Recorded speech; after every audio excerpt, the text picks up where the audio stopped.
আমার বাবা একই সাথে শুদ্ধ বাংলা এবং ইংরেজিতে বক্তব্য রাখতে পারতেন যখনই বিদেশি ডেলিগেটস আসতো বা জাতীয়ভাবে বাংলাদেশকে তুলে ধরা, যেমন বাংলাদেশ যখন চ্যাম্পিয়ন হয় নোবেলারেট আমাদের যে ডক্টর ইউনুসকে যখন স্বাগত জানাতে হয় তখন আমার বাবাকে পাঠানো হয়। তারপর যখন বিশ্বকাপ পৃথিবী ভ্রমণে বের হয়, যখন বাংলাদেশে আসে আমার বাবা সেটা নেতৃত্ব দেন। এরকম কিছু কিছু বিষয়ে ম্যাডাম আব্বুকে এগিয়ে দিতেন, আব্বুকে নিয়ে তিনি গর্বিত বোধ করতেন, আব্বুকে কাছে রাখার চেষ্টা করতেন সবসময়। বেগম খালেদা জিয়া এবং আপনার বাবার কিছু স্মৃতি যা আপনার মনে পড়ে। আসসালামু আলাইকুম। আমার বাবা এবং মরহুম আবুল হারিস চৌধুরী বাংলাদেশ জাতীয়তাবাদী দলের যুগ্ম মহাসচিব ছিলেন এবং বেগম খালেদা জিয়ার, আমাদের প্রাক্তন প্রধানমন্ত্রী মরহুম বেগম খালেদা জিয়ার রাজনৈতিক সচিব ছিলেন। বেগম জিয়ার যে সরকার ছিল, বিএনপির যে সরকার ছিল বিগত সরকারে, তারা সবসময় পাশাপাশি ছিলেন। সবার শেষে ম্যাডাম যখন জনগণের কাছাকাছি যাবার জন্য যে সারা দেশব্যাপী একটার পর একটা অনুষ্ঠান করেন, একটার পর একটা মিটিং করেন, প্রত্যেকটাতে আমার বাবা ছিলেন অলমোস্ট। এবং এরকম কিছু বক্তৃতা আছে, তার কিছু বক্তব্য আছে, সেগুলো চোখে পড়ে, সেখানে ম্যাডাম দাঁড়িয়ে আছেন, সেটা চোখে পড়ে। আমার বাবা খুব ফেমাস ছিলেন তার বক্তব্যের জন্য, ম্যাডাম খুব পছন্দ করতেন সেটা। আমার বাবা একই সাথে শুদ্ধ বাংলা এবং ইংরেজিতে বক্তব্য রাখতে পারতেন যখনই বিদেশি ডেলিগেটস আসতো বা জাতীয়ভাবে বাংলাদেশকে তুলে ধরা, যেমন বাংলাদেশ যখন চ্যাম্পিয়ন হয় নোবেলারেট আমাদের যে ডক্টর ইউনুসকে যখন স্বাগত জানাতে হয় তখন আমার বাবাকে পাঠানো হয়। তারপর যখন বিশ্বকাপ পৃথিবী ভ্রমণে বের হয়, যখন বাংলাদেশে আসে আমার বাবা সেটা নেতৃত্ব দেন। এরকম কিছু কিছু বিষয়ে ম্যাডাম আব্বুকে এগিয়ে দিতেন, আব্বুকে নিয়ে তিনি গর্বিত বোধ করতেন, আব্বুকে কাছে রাখার চেষ্টা করতেন সবসময়। আর ম্যাডাম যখন অস্ট্রেলিয়া ভ্রমণে যান লাস্ট বিএনপি টেনিয়রের সময়, তখন আমি অস্ট্রেলিয়াতে ছিলাম। I happen to be there. আমি মেলবোর্নে RMIT-তে তখন আর্টের একটা গ্রাফিক্স ডিজাইন একটা কোর্স করতাম। সবাই আমাকে আইনজ্ঞভাবে জানে না, আমার হবিটা হচ্ছে ছবি আঁকা। তো আমি গ্রাফিক্স ডিজাইন অ্যান্ড গ্রাফিক্স ইলাস্ট্রেশনের উপর একটা ছোটো কোর্স করতে RMIT-র একটা টেফে যাই। তখন আমি আব্বুর সাথে দেখা করতে সিডনিতে যাই এবং সিডনিতে ম্যাডামকে সহ আব্বু ছিলেন এবং তখন আমার সাথে ম্যাডামের কথা হয় অনেক। আব্বু আমাকে এগিয়ে দেন। আবার একটা মিটিংয়ের মধ্যেও আব্বু যখন বলেন যে মানে আব্বুর পাশে যখন আমি গিয়ে বসি তখন ম্যাডামকে আব্বু বলেন যে আমার মেয়ে, তখন ম্যাডাম আমাকে সবার সামনে ডাক দেন এবং আমি এগিয়ে যাই। এটা আমার স্মৃতি। এবং উনি একটা মমতাময়ী মা ছিলেন, একটা মমতাময়ী নেত্রী ছিলেন, আব্বুদের কাছে এক মাতৃ সমতুল্য ছিলেন। আমরা যখন তার সাথে কথা বলতাম বা তার কাছাকাছি যেতাম, তার যে মমতা, তার যে হাসি, সেই জিনিসটা এত আন্তরিক ছিল, সেটা আসলে তুলনা হয় না। জাতি যে অভিভাবক হারিয়েছে এবং একজন সৎ মানুষ হারিয়েছে, কখনো কারো বিরুদ্ধে বিষোদ্গার করতে দেখিনি, কোনো নোংরা কথা বলতে দেখিনি। শুধু নিজের ফোকাস ছিল, নিজের আদর্শের দিকে ফোকাস ছিল, আর তার যে একটা নীতি নৈতিকতা বোধ ছিল, তার যে আইডিয়ালিজম ছিল, সেটা তার প্রত্যেকটা কাজে ফোকাসড হতো। তিনি জানতেন কীভাবে সত্যের পথে চলা লাগে, তিনি জানতেন কীভাবে সঠিক সিদ্ধান্তটা নেওয়া লাগে। তার আশেপাশে যে নেতারা ছিলেন, তাকে যারা বুদ্ধি দিতেন, তাকে যারা অ্যাডভাইস করতেন, তাদের মধ্যে কে সঠিক অ্যাডভাইস দিচ্ছেন সেটা ঠিক ধরে নিতে পারতেন ম্যাডাম। এবং সেটা কেন সম্ভব হতো জানেন? তার বিবেকের কারণে। তিনি এক প্রচণ্ড বিবেকবান মহিলা ছিলেন এবং এটা নিয়ে কেউ বলে না। তার ত্যাগটা যেরকম ছিল সেটা ছিল খুব নীরবে ত্যাগ, তিনি খুব একটা প্রচার করতেন না। শেখ হাসিনা যেরকম গিয়ে বলতেন, বানিয়ে একটা তারই নিজের যে 21শে আগস্টের গ্রেনেড হামলা, তারই নিজের লোকদের যে লস, সেটাকে আন্ডারমাইন করার জন্য একটা ষড়যন্ত্র করে, শুধু বিএনপি সরকারকে ফাঁসানোর জন্য যে একটা নোংরাভাবে একটা ষড়যন্ত্র রটেছিল 21শে আগস্ট হামলা দিয়ে, সেখানে আমাদের বর্তমান প্রধানমন্ত্রীকে এবং আমার আব্বুকে যেখানে ধ্বংস করে দেওয়া যাবে, তাদের বিরুদ্ধে মিথ্যা মামলা, মিথ্যা প্রচারণা করে তিনি পরে বলতেন এবং তিনি যে কোনো জায়গায় গিয়ে এটা নিয়ে কথা বলতেন এবং বলতেন ওই যে ওরা গ্রেনেড হামলা করেছিল না, তারপর থেকে কানে শুনি না। এরকম কোনো কিছু করতে কিন্তু আমরা বেগম খালেদা জিয়াকে দেখিনি। কোনো নিম্নরুচি সম্পন্ন বা মানে কুরুচি সম্পন্ন কোনো মন্তব্য বা কোনো ধরনের বিষোদ্গার বা কারিমা লেপন এইসব থেকে তিনি সরেছিলেন। সবসময় কনস্ট্রাকটিভ আলোচনা করতেন, ক্রিটিসিজমও কনস্ট্রাকটিভ ছিল। সেটা থেকে আমরা শিখেছি এবং সেটাই হচ্ছে জাতীয়তাবাদী রাজনীতির একটা ধারা। এই জিনিসগুলো আসলে আমাদের তুলে ধরতে হবে, এগুলো নিয়ে আমাদের আরও বেশি করে বলতে হবে এবং এ ধরনের কথাবার্তাগুলো মিডিয়াতে আরও বেশি সামনে আসা উচিত। যেটা আপনি যেহেতু স্মৃতিচারণ বললেন, অনেক কিছুতেই আমি চলে গেলাম, বাট হ্যাঁ, ম্যাডামের সাথে আমার স্মৃতি, আমার আব্বুর সাথে ম্যাডামের স্মৃতি সবগুলোই আসলে খুব পজিটিভ বার্তা দেয়। আদর্শবাদী, জাতীয়তাবাদী আদর্শ এবং পজিটিভ রাজনীতি এবং একটা সুন্দর শান্তিময় এবং যেখানে ইনক্লুসিভিটি আছে, সবার ভাব প্রকাশের একটা জায়গা আছে, মতবাদ প্রকাশের একটা জায়গা আছে, নিজের মতামত দেওয়ার একটা জায়গা আছে। যে প্রচারণা মিথ্যা প্রোপাগান্ডাও এখনও দেখা যাচ্ছে বিএনপির বিরুদ্ধে, বিএনপির সামান্য কিছু হলে সেটা নিয়ে তুমুল লেখালেখি হচ্ছে। এই যে স্বাধীনতাটা বিএনপির দেয়া, এটাই বিএনপি ট্র্যাডিশনে।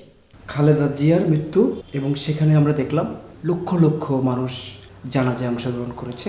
পরেই নির্বাচন চলে আসলো, নির্বাচনে বিএনপি জয়লাভ করলো, বর্তমানে তারেক রহমান প্রধানমন্ত্রী।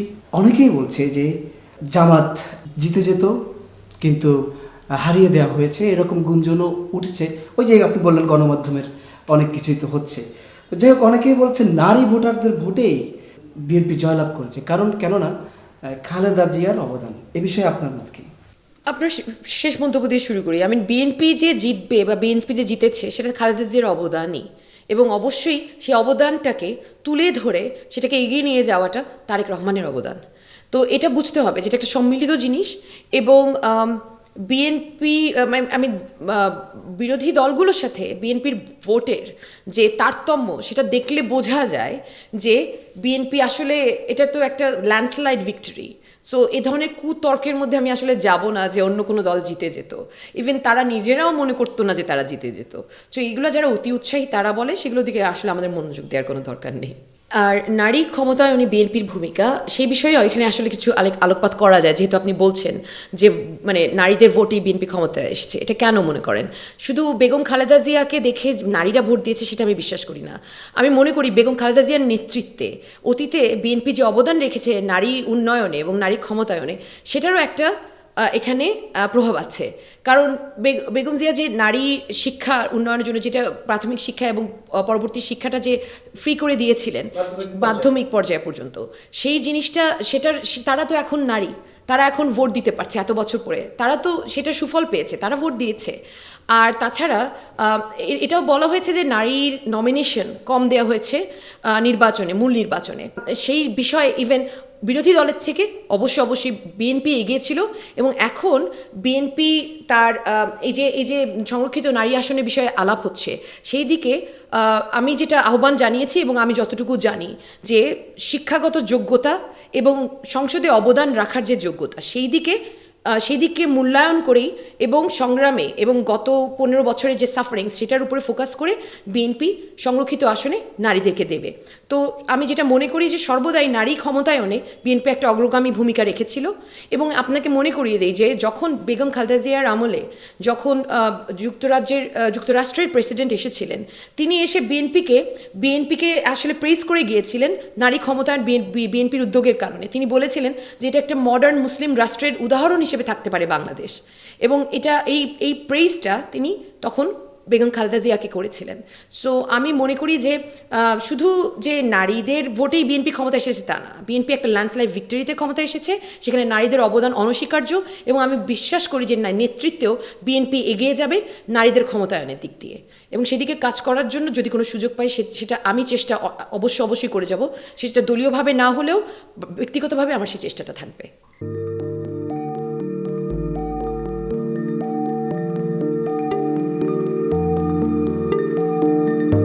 পহেলা জানুয়ারি 2026 ইউটিউব জার্নালিজমের অগ্রদূত changeTV.press সংগ্রাম মুখর 7 বছর পেরিয়ে পা রাখলো গৌরবান্বিত 8 বছরে। এই আনন্দ প্রহরে সবাইকে নিরন্তর শুভেচ্ছা। আমি নিজেকে ধন্যবাদ মনে করি, আমি সৌভাগ্যবান। চেঞ্জ টিভির পক্ষ থেকে আমার সাক্ষাৎকার নেওয়ার জন্য তারা আসছেন, এবং চেঞ্জ টিভি দীর্ঘ 8 বছর ধরে এই কাজগুলি করছে। তারা অনেক ভালো কাজ করেছেন, দেশের মানুষের সুখ দুঃখের কথা প্রত্যক্ষ তুলে ধরছেন। আমার আশা থাকবে চেঞ্জ টিভি সামনের দিকে উত্তরোত্তর আরো সমৃদ্ধ হবে।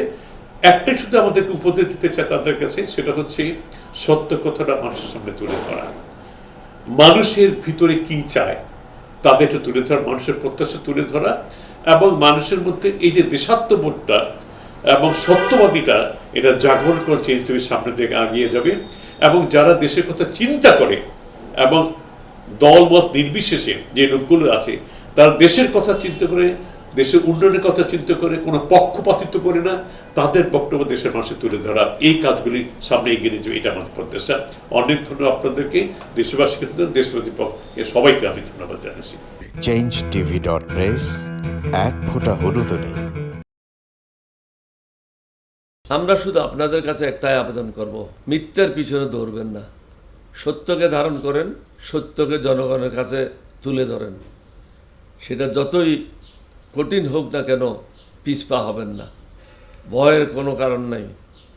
আল্লাহর সাথে থাকেন, আল্লাহ আপনাকে সাহায্য করবে। কোনো মানুষের কাছ থেকে কোনো সাহায্য কামনা করবেন না। ধন্যবাদ। changeTV.press, এক ফোঁটা হলুদও নেই।